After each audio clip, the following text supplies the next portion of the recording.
18 কোটি মানুষের নেতা বানাবার প্রশ্ন যখন আসে, মদখোর, সুদখোর, ঋণ খেলাপি, দুর্নীতিবাজ, চাঁদাবাজ, মানুষের উপরে জুলুম করে এমন মানুষকে যদি নেতা বানিয়ে দেন, তাহলে এ দেশের ভাগ্য কিয়ামতের দিন পর্যন্ত পরিবর্তন হবে না।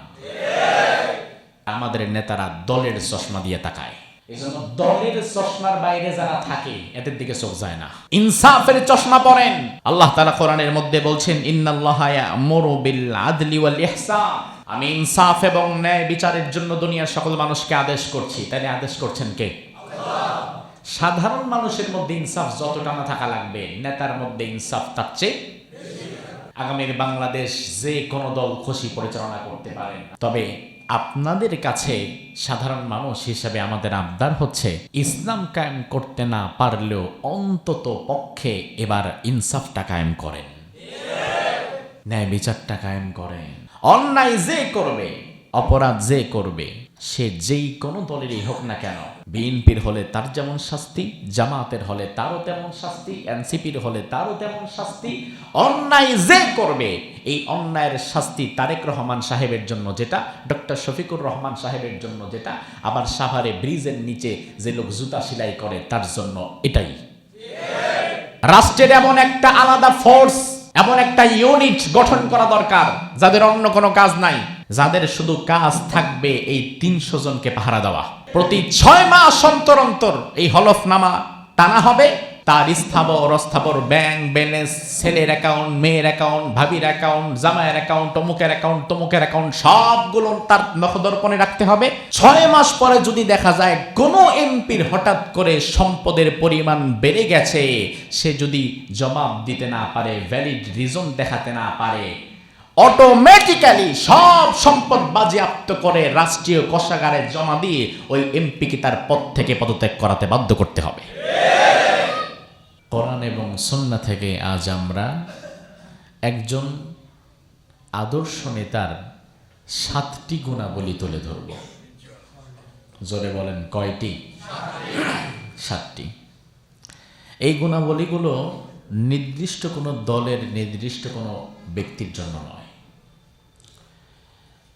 যে কোনো মুসলিম নেতৃত্বের গুণাবলী তার থাকতে গেলে কি কি গুণাবলী লাগবে সেটা কোরআন এবং হাদিসের মধ্যে আছে না নাই? আছে। কারণ এই পৃথিবীর মানুষের মধ্যে সর্বোচ্চ পর্যায়ের নেতা ছিলেন মুহাম্মদ। আপনি যদি রাজনৈতিক দৃষ্টিকোণ থেকে দেখেন, গোটা পৃথিবীতে ওমর ফারুকের মতো একজন রাজনীতিবিদ এই 1500 বছরে একজনও তৈরি হয়েছে? তাহলে আমাদের কি রাজনৈতিক নেতার আদর্শ অভাব আছে? রাজনৈতিক নেতার আদর্শ ইসলামের কাছে অভাব নাই, অভাব আছে আমাদের ব্যক্তি জীবনে। আদর্শ নেতার 1 নাম্বার গুণাবলী থাকতে হবে তাকওয়া, আল্লাহর ভয়। তিনি যা করছেন, যা বলছেন, যা লিখছেন, 18 কোটি মানুষ না দেখলেও একজন দেখছেন, তিনি কে? আল্লাহ। 18 কোটি মানুষের কাছে হয়তো তার জবাব দেওয়া লাগতে নাও পারে, কিন্তু আল্লাহর কাছে জবাবদিহিতা আছে না নাই? রাষ্ট্রের দায়িত্বশীলদেরকে অবশ্যই সর্বোচ্চ পর্যায়ের তাকওয়াবান হতে হবে। সর্বোচ্চ পর্যায়ের তাকওয়াবান তাদের হতে হবে। অথচ আমরা এই জায়গায় এসে সবচেয়ে বেশি জটিলতার সম্মুখীন হই। বাংলাদেশ 56,000 বর্গ মাইলের দেশ, 18 কোটি মানুষের দেশ।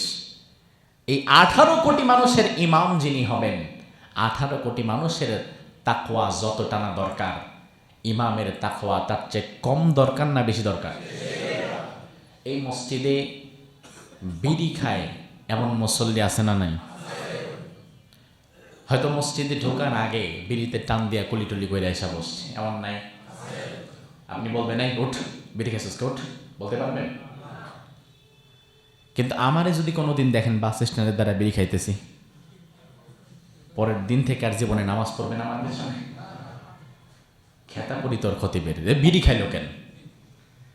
একই কাজ আপনি করলে দোষ না, আমি করলে দোষ। তার কারণ কি? তার কারণ আপনি বুঝিয়ে দেন যে ইমাম আমার মধ্যে ভুল ভ্রান্তি আছে, ঠিক আছে, আমি বিড়ি টিড়ি মাঝে মাঝে খাই, কিন্তু আমি আমার ইমামকে বিড়িখোর দেখতে চাই না। এজন্য বিড়িখোর ইমামের পেছনে আপনি নামাজ পড়বেন না, সে যত বড় আলিমই হোক না কেন। একটা মসজিদে সর্বোচ্চ নামাজ পড়বে আমাদের এখানে 1000 মানুষ জুমার দিন। 1000 মানুষের ইমাম যাকে বানাচ্ছেন, সে মাদকাসক্ত কিনা, সে বিড়ি খায় কিনা, সে সুদ খায় কিনা, তার স্ত্রী বেপর্দায় চলে কিনা, এই সব যাচাই বাছাই করে এরপরে আপনি তাকে ইমাম নিয়োগ দিলেন।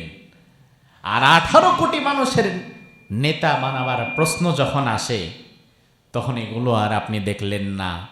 তখন মদখোর, সুদখোর, ঋণ খেলাপি, দুর্নীতিবাজ, চাঁদাবাজ, মানুষের উপরে জুলুম করে এমন মানুষকে যদি নেতা বানিয়ে দেন, তাহলে এ দেশের ভাগ্য কিয়ামতের দিন পর্যন্ত পরিবর্তন হবে না।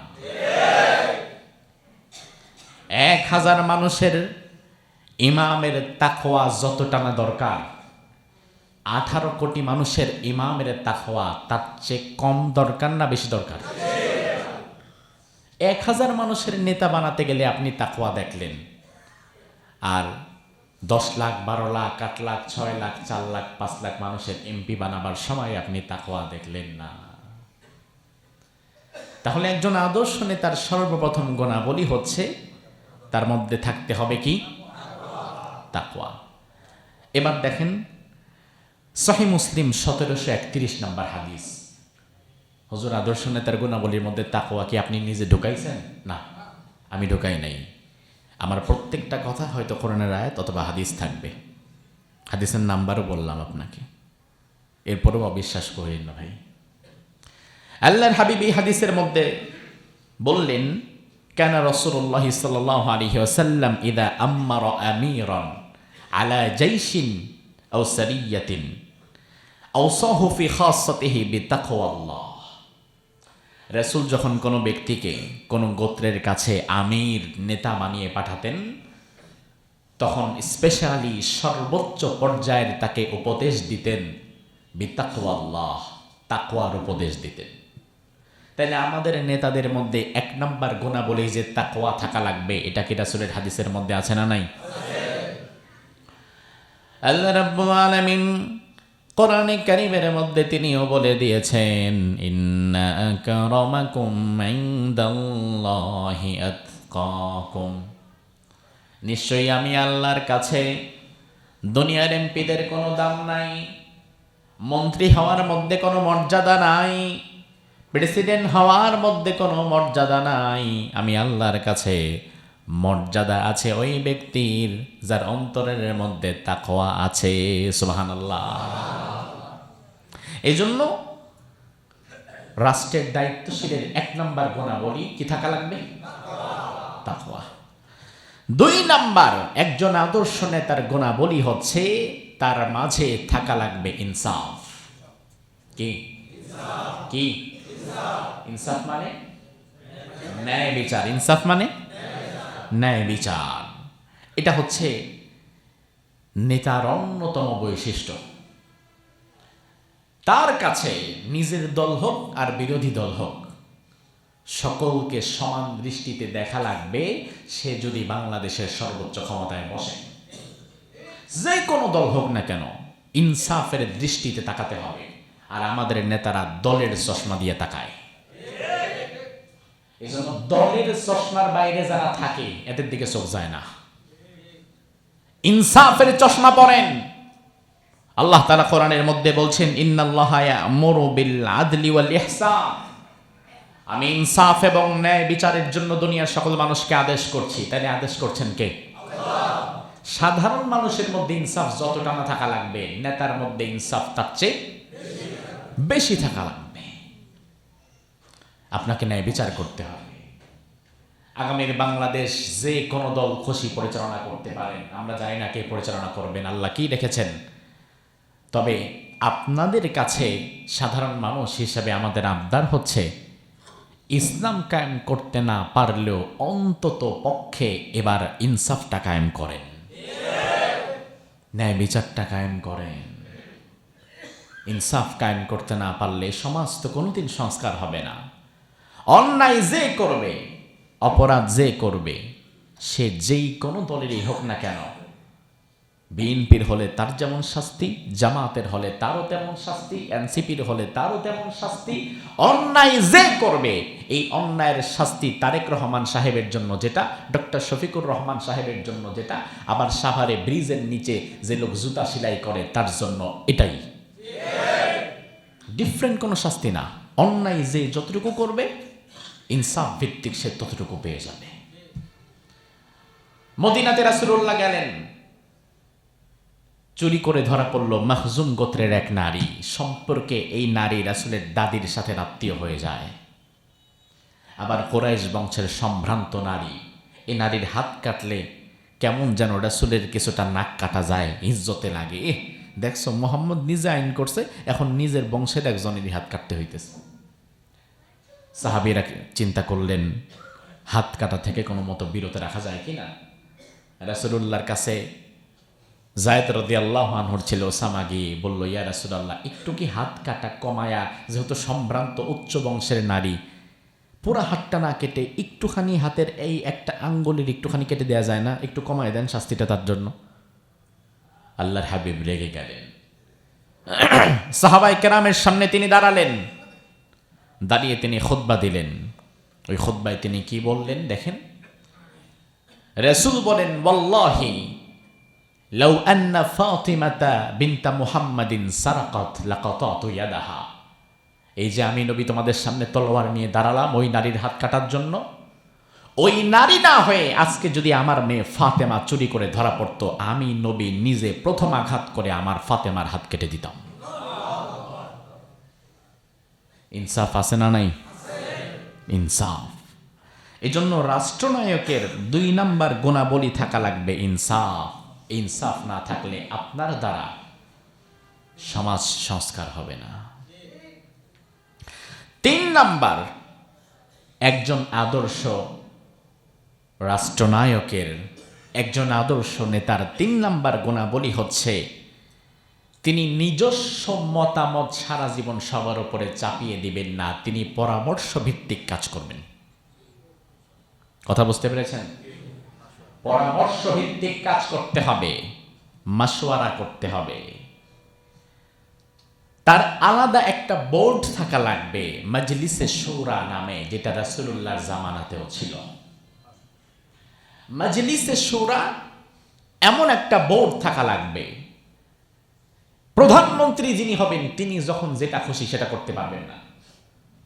মনে চাইলো বাংলাদেশের জন্য নতুন একটা নিয়ম করার করে দিলেন, মনে চাইলো বাপের নামের 100 মূর্তি বানাবার জন্য বানায় ফেললেন, মনে চাইলো অমুক তমুক বানাবার জন্য হাজার হাজার কোটি টাকা নষ্ট করার জন্য আপনি করে ফেললেন। বিগত দিনের প্রধানমন্ত্রীদের হাকিকত এটাই ছিল, কারণ তারা কারোর সাথে পরামর্শ করার ধার ধারত না, যা মন চায় তাই করত।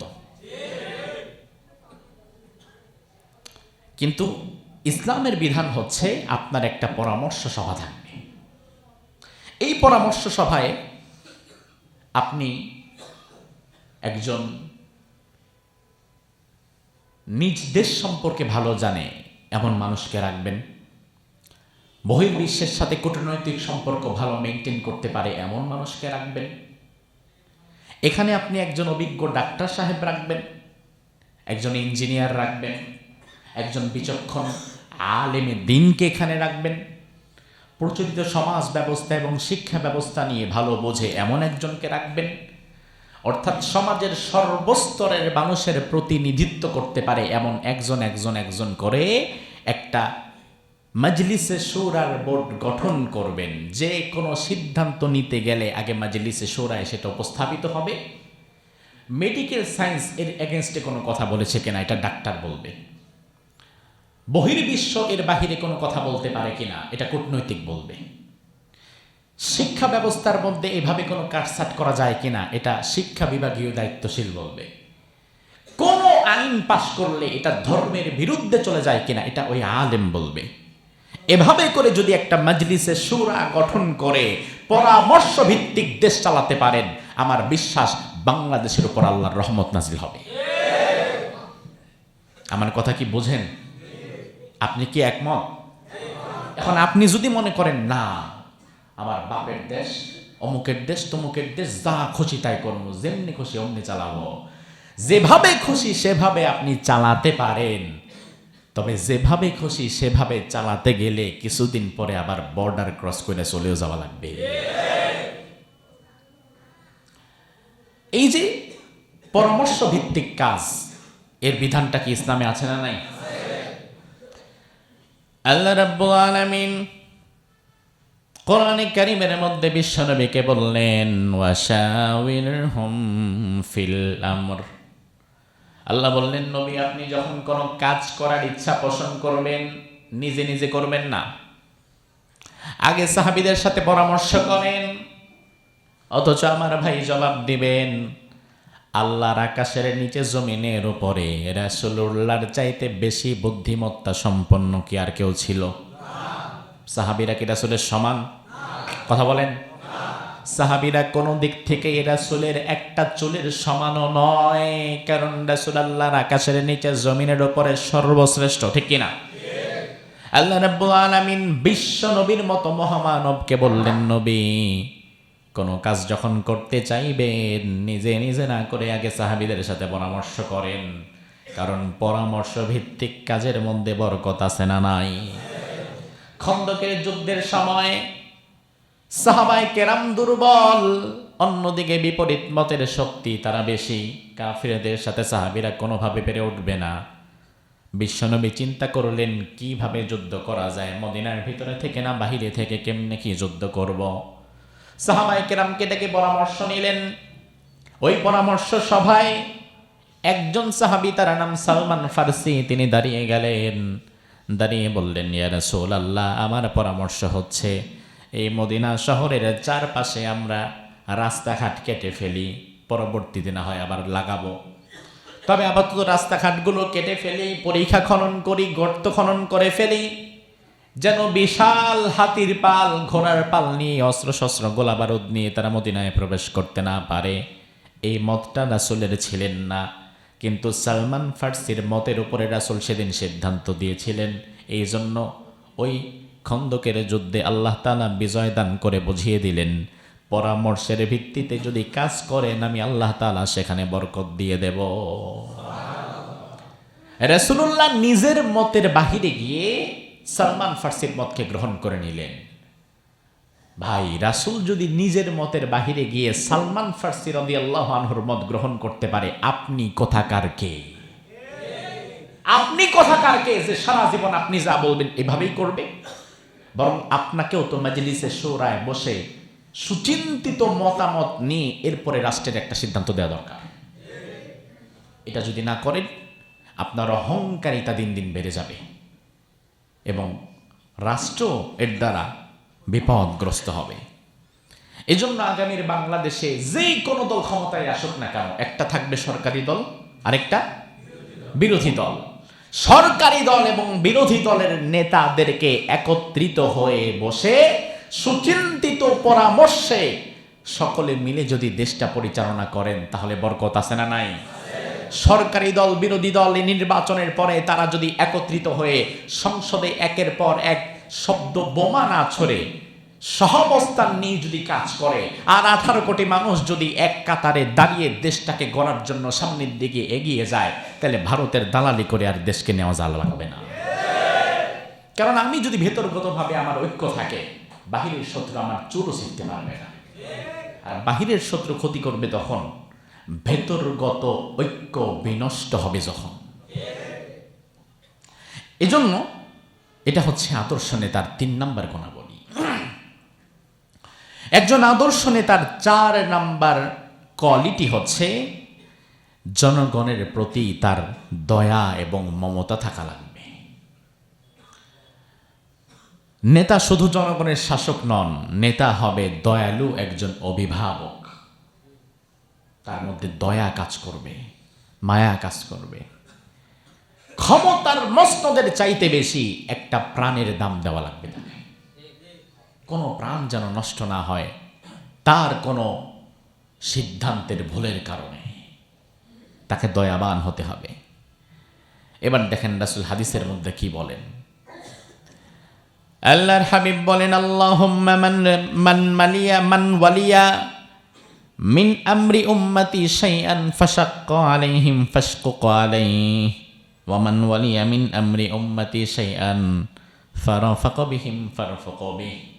আল্লাহ তাআলা আমার উম্মতের কোন জায়গার দায়িত্ব পেয়ে আমার উম্মতকে কেউ যদি কষ্ট দেয়, রাষ্ট্রীয় কোনো দায়িত্ব পেয়ে, তুমি তার জীবনটাও কষ্টকর বানিয়ে দাও।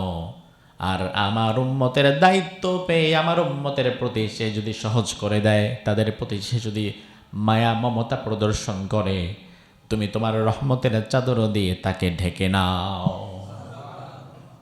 কত চমৎকার দোয়া! ক্ষমতা পেয়ে আপনি যদি মানুষের জীবনকে দুর্বিষহ কষ্টের মধ্যে ঢেলে দেন, মানুষের জন্য যদি আপনার মনে মায়া দয়া না থাকে, রাসূল বদ্দুয়া করে গেছেন আল্লাহ যেন আপনার জীবনটা কষ্টকর বানিয়ে দেয়। আপনি কি দেখছেন না ভাই, বিগত 16-17 বছর যারা দেশ পরিচালনা করেছিল তাদের জীবন আজকে কতটা দুর্বিষহ কষ্টের মধ্যে পড়ে গেছে। এক সময় যাদের ছবি আসতো প্রতিদিন ক্ষমতাসীন হিসাবে পত্রিকার ফ্রন্ট পেজে, আজও তাদের ছবি ছাপা হয়, তবে ক্ষমতাসীন হিসাবে না, ফাঁসির রশি গলায় নিয়ে। আপনি কি শিক্ষা নিচ্ছেন না? আপনি হতে পারেন এর পরবর্তী প্রজন্ম। শিক্ষা নেন, শিক্ষা নেন, শিক্ষা নেন। এ কথাগুলো একজন ভাই হিসাবে আমি আপনাকে বলছি। রাষ্ট্রের দায়িত্ব পেয়ে রাষ্ট্রের মানুষের প্রতি আপনার সর্বোচ্চ মায়া মমতা থাকা লাগবে, সর্বোচ্চ মায়া। আপনি আপনার নিজের সন্তানকে যতটুকু মহব্বত করেন, এই রাষ্ট্রের একজন ঠেলাওয়ালা, কলিওয়ালা, একজন রিক্সা চালক, তার সন্তানের প্রতিও আপনার মহব্বত তেমন থাকা লাগবে। বিদেশ থেকে ভ্যাকসিন আনবেন, ওই ভ্যাকসিন পরীক্ষামূলকভাবে ওই রাষ্ট্রের গরিব মানুষের গায়ে গায়ে দিয়ে দেখবেন যে কে বাঁচে আর কে মরে, ভ্যাকসিনটা কি পাশ করলো কিনা। ওইটা না করে আগে নিজের ছেলের নিজের মেয়ের মধ্যে পোষ করবেন। ও যদি মরে তাহলে আর দিন না, ও যদি বাঁচে তাহলে বাকিদেরকে দেন। আমাদের নেতারা বিদেশ থেকে কম পয়সার ভ্যাকসিন এনে আমাদের গায়ে পোষ করায় পরীক্ষামূলকভাবে, যে দেখি কে বাঁচে আর কয়জন মরে, কার কি রোগ হয়। কোন পর্যায়ে আছি আমরা, কোন জায়গায় নিয়ে গেছে দেশটাকে আমাদের। আমরা জাস্ট একটা বিজনেস প্রোডাক্ট ছাড়া আর কিচ্ছু না। এই জীবনের যেন কোনো দাম নাই। এজন্য রাষ্ট্রের নাগরিকদের উপরে সর্বোচ্চ মায়া মমতা দয়া থাকা লাগবে। ওমর ফারুক রাদিয়াল্লাহু আনহু যখন খলিফাতুল মুসলিমিন, তিনি রাত্রিবেলা একদিন বের হলেন। হঠাৎ করে তার কানে বাচ্চার কান্নার আওয়াজ এলো। তিনি চিন্তা করলেন এত রাতে কে কাঁদছে। দরজার কাছে গিয়ে দেখতে পেলেন দুজন বাচ্চা ক্ষুধার যন্ত্রণায় কাতরাচ্ছে, কাঁদছে। মাকে গিয়ে বললেন, কি ব্যাপার, আপনি আপনার সন্তানদের খাবার দিচ্ছেন না কেন? বলে, খাবার কে আর এমনি দেই না রে পথিক। অমরকে তিনি চিনেন নাই, মুসাফির মনে করেছেন। বলে, আরে মুসাফির, খাবার তো এমনি সাধে দেই না, আমি তো মা, ঘরে তো কোনো খাবার নাই, কি দেব, তারা কাঁদছে। সকালবেলা যদি বের হতে পারি, কোনো কাজ পাই, তাহলে খাবারটা দেব। আপাতত পানিটা গরম করছি, তাদেরকে সান্ত্বনা দিচ্ছি যে খাবার তৈরি হচ্ছে, তোমরা একটু ঘুমাও, ঘুম থেকে উঠে খাবে। আমার অপেক্ষা হচ্ছে তারা যেন কাঁদতে কাঁদতে ঘুমিয়ে যায়। সকালবেলা না হয় কোনো একটা ব্যবস্থা করব, রাতে তো আর কিছুই পারবো না। এই দৃশ্য দেখে ওমর ফারুক সাথে সাথে দৌড়ে চলে গেলেন বাইতুল মালে। বাইতুল মালের খাদেম আসলামকে ডেকে বললেন, আসলাম, বাইতুল মালের দরজাটা খোলো। আসলাম খুলে দিলেন। ওমর ফারুক রাদিয়াল্লাহু আনহু আটার একটা বস্তা হাতে নিয়ে বললেন, আসলাম, এই আটার বস্তাটা তুমি একটু ধরো, ধরে একটু আমার কাঁধে তুলে দাও। সুবহানাল্লাহটা বাসায় গিয়ে বললেন। আসলাম বলল, ইন্না লিল্লাহি আমিরুল মুমিনিন, আপনি অর্ধেকটা দুনিয়ার প্রেসিডেন্ট, আমি আপনার কাঁধে আটার বস্তা তুলে দেব, এত বড় সাহস আমার? এটা তো আমি কোনোদিন করতে পারবো না। ওমর ফারুক বললেন, আসলাম, এমন দৃশ্য আজকে আমি দেখলাম, আমার এলাকার মধ্যে এমন দুটো বাচ্চা আজকে না খেতে ঘুমিয়ে যেত। তুমি যদি এখন আটার বস্তাটা আমার কাঁধে তুলে না দাও, তাইলে কিয়ামতের ময়দানে অপরাধের বস্তাটা আমার কাঁধের মধ্যে উঠবে। আমি কিয়ামতের ময়দানে আল্লাহর আদালতে আসামি হতে চাই না। কাঁধের মধ্যে ক্ষুধার্ত মানুষের যন্ত্রণার কান্না আমি নিতে চাই না। এই জন্য দুনিয়ার এই আটার বস্তাটা দাও, আমি আটার বস্তা নিজে বহন করে আমার ওই 2 নাগরিকের বাসায় দিয়ে আসবো। ওমর ফারুক এটাই করলেন। তার মানে রাষ্ট্রের একজন নিম্ন স্তরের নাগরিকের প্রতিও রাষ্ট্রপ্রধানের দায়িত্বশীলতা, মায়া, মমতা থাকার দরকার আছে না নাই? আছে। একজন আদর্শ নেতার 5 নাম্বার গুণাবলী হচ্ছে তার মাঝে আমানতদারিতা ও দায়বদ্ধতা থাকা লাগবে। আমানতদারিতা এবং দায়বদ্ধতা। রাষ্ট্রের দায়িত্বশীলদের রাষ্ট্রীয় সম্পদ ভোগে আমানতদারিতা ও দায়বদ্ধতা যদি সঠিক না থাকে, তাহলে দুর্নীতি কোনোদিন বন্ধ হবে না। রাসূল হাদিসের মধ্যে বললেন, কুল্লুকুম রাইন ওয়া কুল্লুকুম মাসউলুন আন রাইয়াতিহি। দুনিয়ার প্রত্যেকটি মানুষ এক একজন দায়িত্বশীল, আর প্রত্যেক ব্যক্তিকে তার অধীনস্থদের সম্পর্কে জিজ্ঞাসা করা হবে। জিজ্ঞাসা করবেন কে? আপনার বাসায় ছেলে, মেয়ে, স্ত্রী, সন্তান মিলিয়ে যদি 5 জন থাকে, ওই 5 জনের মধ্যে আপনি দায়িত্বশীল। আল্লাহ তাআলা আপনাকে প্রশ্ন করবে তাদের বিষয়ে। তারা কেন ঠিকমতো ইসলাম পালন করলো না, তারা কেন সালাত আদায় করলো না, তারা কেন হারামের পথে গেল, আপনি কেন আটকাতে পারলেন না? আপনি বাবা, আপনি দায়িত্বশীল। আমি খতিব, জুমার দিনের দায়িত্ব আমার। জুমার দিন আমি আমার জাতির কাছে কেন সঠিক মেসেজটা পৌঁছে দিতে পারলাম না? আমি কার ভয়ে হক কথা বলা থেকে পিছু হেঁটে গেলাম? আমি কিসের চিন্তায় আমার চাকরি বাঁচাতে লাগলাম? এই দায়বদ্ধতা, এই জবাবদিহিতা আল্লাহর দরবারে একজন খতিবকে দিতে হবে। আপনি এমপি, এই 8 লাখ, 7 লাখ, 6 লাখ মানুষের জবাবদিহিতা আপনার দিতে হবে। কেন আপনার এরিয়াতে মাদকদ্রব্য সয়লাব হয়ে গেল, আপনি বন্ধ করতে পারলেন না? কেন বিচার হলো, আপনি আটকাতে পারলেন না? কেন ঘুষের লেনদেন হলো অফিস আদালতগুলোতে, আপনি পারলেন না? আর আপনি যদি হন প্রধানমন্ত্রী, তাইলে জবাবদিহিতা কি আরো কম না বেশি? হোশ ফালাইতে পারবেন না জবাবদিহিতা দিতে দিতে। 18 কোটি মানুষের জবাবদিহিতা আপনার ঘাড়ে তখন আছে। এই দায়বদ্ধতা এবং জবাবদিহিতা, এটা ঠিক লেখা লাগবে। রাষ্ট্রের দায়িত্ব পাওয়ার পরে রাষ্ট্র থেকে একজন এমপি, একজন মন্ত্রী একটা গাড়ি পেতেই পারে, থাকার জন্য একটা ফ্ল্যাট তিনি পেতেই পারে, ছেলে মেয়েদের পড়াশোনা, নিজের খরচের জন্য 1-1.5 লাখ টাকা বেতন তাও সে পেতে পারে। এতে কি আপনাদের আমাদের কোনো আপত্তি আছে? কিন্তু এই গাড়িটা যে চলে, আপনি যে বাড়িতে থাকেন, যে ইলেকট্রিসিটি ব্যবহার করেন, আর যেই টাকা পয়সা দিয়ে সন্তানের ভরণ পোষণ দেন, এই টাকা পয়সার মধ্যে 18 কোটি জনগণের পয়সা আছে না নাই? আছে। সাবধান, 18 কোটি জনগণের পয়সায় আপনার বেতন হচ্ছে। 18 কোটি জনগণের পয়সা যেখানে যুক্ত আছে, সেখানে 1 আনা যদি এদিক সেদিক হয়, আল্লাহর কাছে জবাব দিতে হবে না? ডেফিনেটলি জবাব দিতে হবে। আবু বকর সিদ্দিক রাদিয়াল্লাহু আনহু রাষ্ট্রীয় সম্পদের বিষয়ে তার দায়বদ্ধতা কতটুকু দেখেন। আবু বকর সিদ্দিক রাদিয়াল্লাহু আনহু ইন্তেকালের কিছু সময় পূর্বে তার প্রিয় কন্যা আয়েশাকে ডাকলেন। কাকে? আয়েশাকে।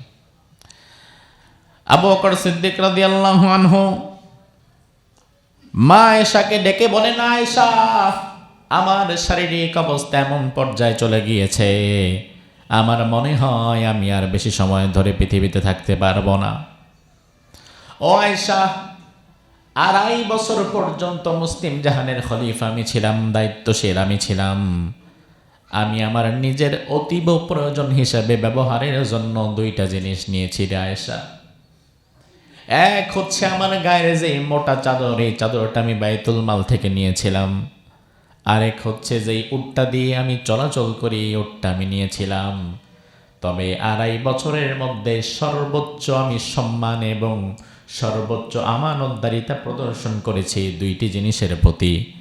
যেই চাদরটা বাইতুল মাল থেকে নিলাম, এই চাদরের একটা সুতাও আমি খসে যেতে দেই নাই। আমার চাদর আর আমার ব্যবহৃত উট, যেটা আমি মুসলিম রাষ্ট্রের রাষ্ট্রপ্রধান হিসাবে নিয়েছিলাম, এই 2টা জিনিস আমি তোমারে বোঝায় দিয়ে গেলাম। আমার মৃত্যুর পরে পরবর্তী খলিফা যিনি হবেন, এই দুইটা জিনিস তুমি মেহেরবানি করে আমানতদারিতার সাথে তার হাতে পৌঁছায়া দিও। আবু বকর সিদ্দিক রাদিয়াল্লাহু আনহু দিয়ে গেলেন। ওমর ফারুক রাদিয়াল্লাহু আনহু যেই দিন খলিফা হিসাবে প্রথম দাঁড়ালেন, মা আয়েশা সিদ্দিকা রাদিয়াল্লাহু আনহা এসে ওটটাকে দিলেন আর চাদরটাকে দিয়ে বললেন, আমার বাবা এই দুটি জিনিস রাষ্ট্র থেকে নিয়েছিল, যেভাবে নিয়েছে প্রয়োজন শেষে আবার এভাবে ফেরত দিলেন। ওমর ফারুক রাদিয়াল্লাহু আনহু চাদরটা দেখে চোখের পানি ছেড়ে দিয়ে আল্লাহর দরবারে হাত তুলে বলে, আল্লাহ আল্লাহুম্মা আরহাম আবা বকর, আয় আল্লাহ আবু বকর সিদ্দিকের উপর তুমি রহম করো। বলেন আমিন।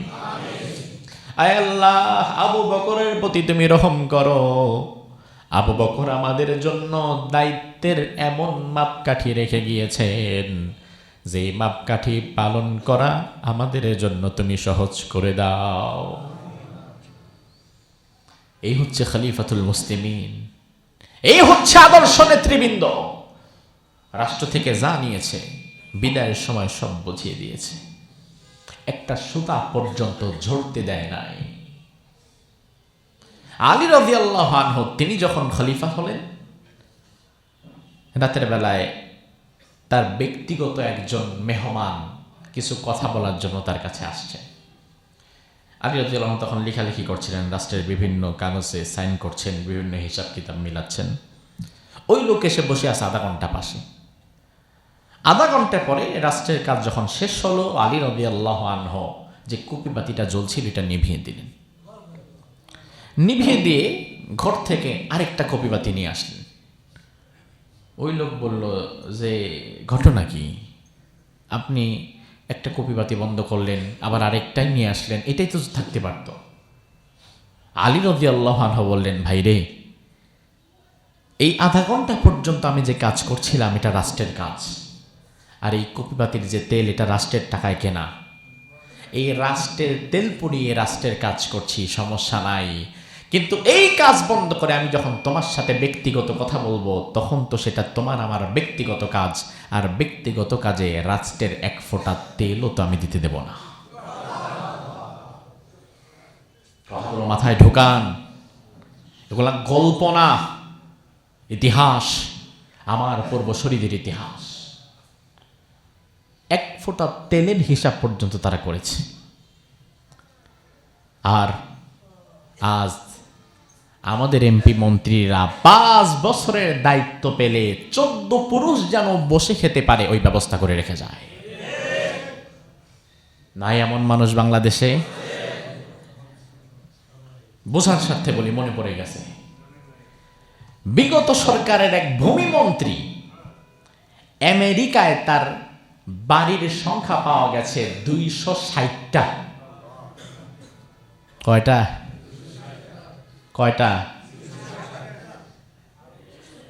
260টা শুধু আমেরিকাতে পাওয়া গেছে। বাকিগুলার হিসাব আল্লাহ ভালো জানে। সব বাদ দেন, জীবনে বেশি কিছু খাইতে পারে নাই, কামাইতে পারে নাই, খুব কষ্ট করে আপনাদের সেবা করতে করতে বেশি না, মাত্র 260টা বাড়ি বানিয়েছে। 260টা বাড়ি আমেরিকাতে পাওয়া গেছে তার। একজন মানুষের 3.5 হাত বডির মধ্যে হাড় থাকে 206টা। ওই বদমাইশ মরে গেলে, ওই দুর্নীতিবাজ মরে যাওয়ার পর, ওই হারামখোর নেতা মরে যাওয়ার পর ওর শরীরের প্রত্যেকটা হাড় খুলে খুলে খুলে খুলে এক একটা বাড়িতে যদি কবর দেওয়া হয়, এরপরেও বাকি থাকে আরো 54টা। আপনি হাসছেন, আপনি হাসছেন। 260টা বাড়ি ওর আছে বলেই আজকে আপনার নুন আনতে পান্তা ফোরায়। কি অবস্থা, কই চলে গেছে দেশটা? এক হারামখোরের এক 260টা বাড়ি আমেরিকাতে পড়ে থাকে। ওর এক একটা হাড়ের চাইতে ওর বাড়ির সংখ্যা বেশি। তাহলে একজন মানুষের কত লাগে, কত লাগে, কত লাগে, কত লাগে দুনিয়াতে। দুনিয়ার লোভে যে একবার আক্রান্ত হয়ে যায়, পুরা পৃথিবী খায়া ফালাইলেও তার মন ভরে না। আহ, বাংলাদেশকে বলা হয় গরিব দেশ, অমুক দেশ, তমুক দেশ,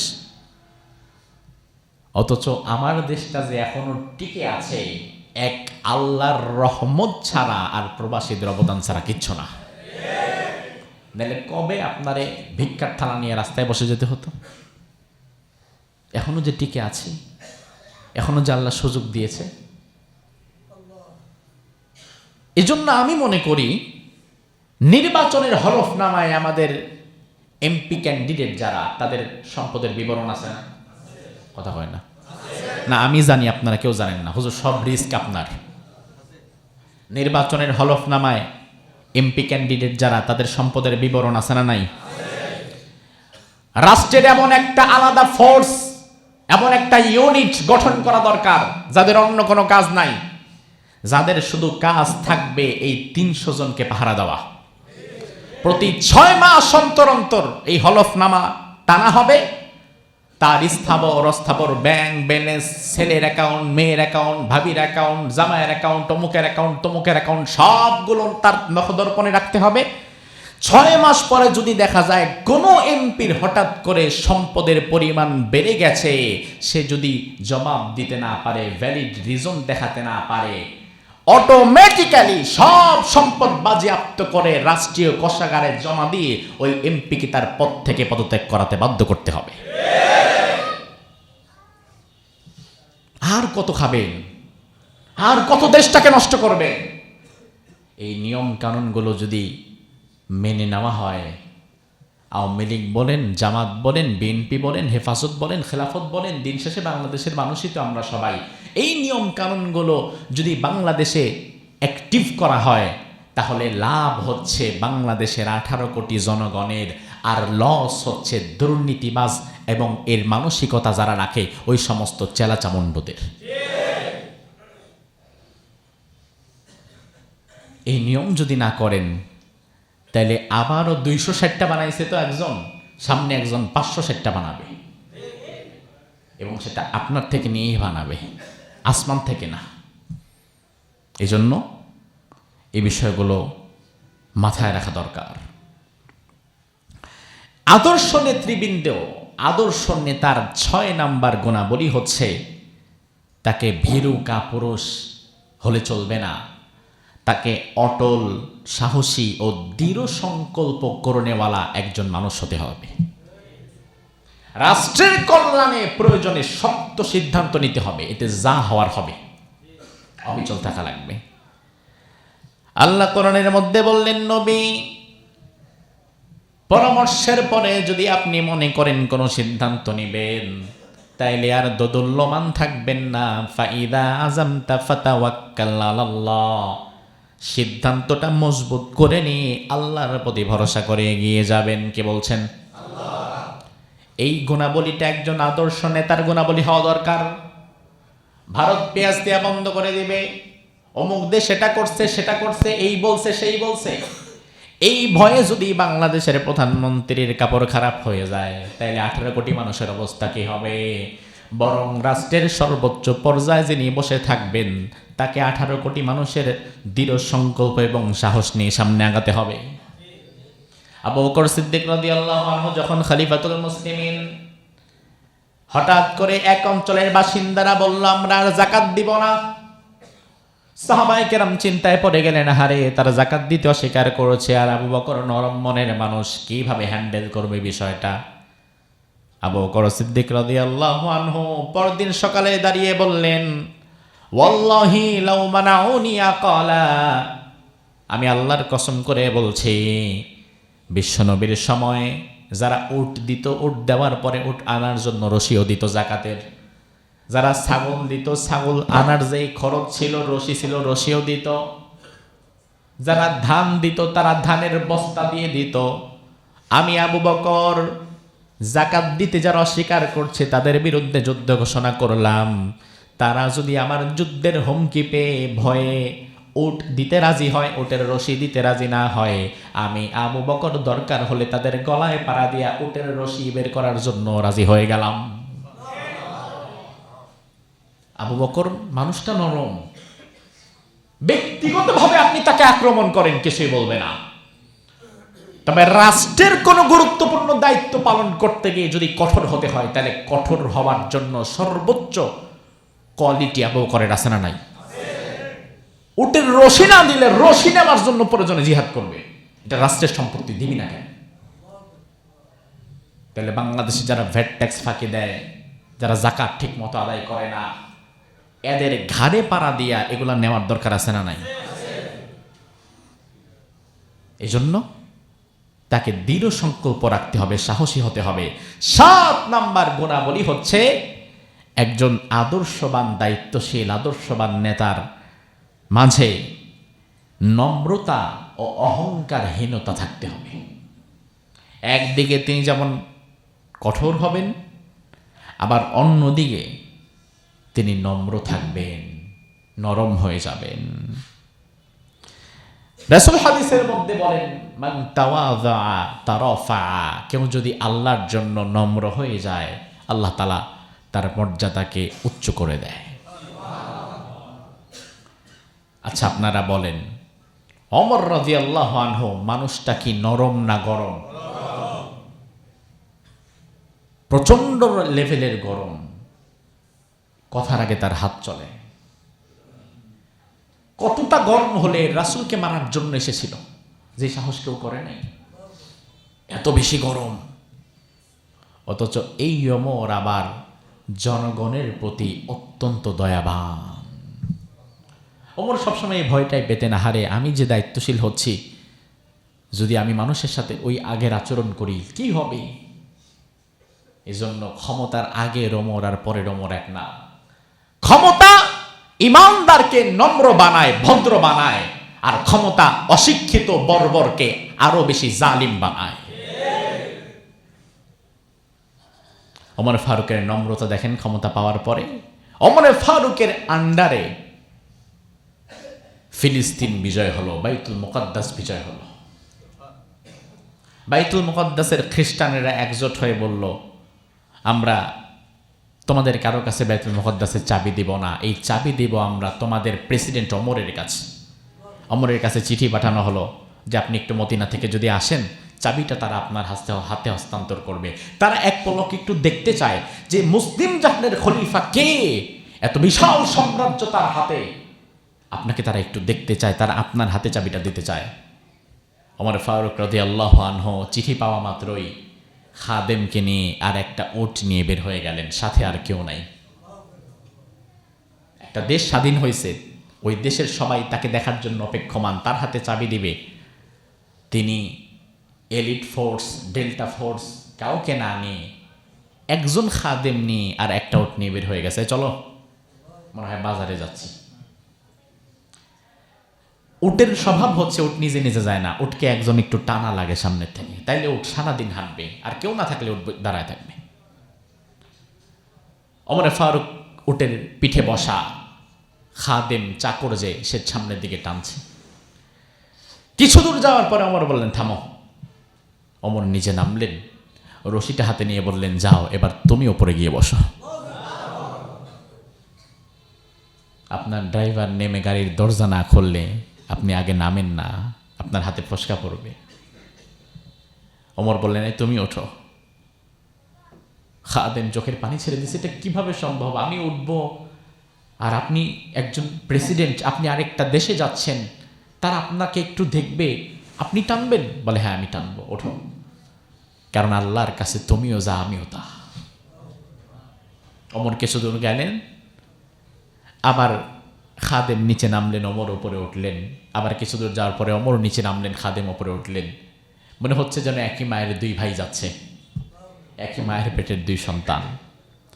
যেতে যেতে যেই মুহূর্তে তারা বাইতুল মাকদাসে প্রবেশ করলেন, ফিলিস্তিনে জেরুজালেমে ঢুকলেন, ওই মুহূর্তে দায়িত্বের ভাগ ছিল ওমরের হাতে। ওমর রাদিয়াল্লাহু আনহু উটের রশি ধরে জেরুজালেমের গেট দিয়ে উট নিয়ে তিনি প্রথম প্রবেশ করলেন।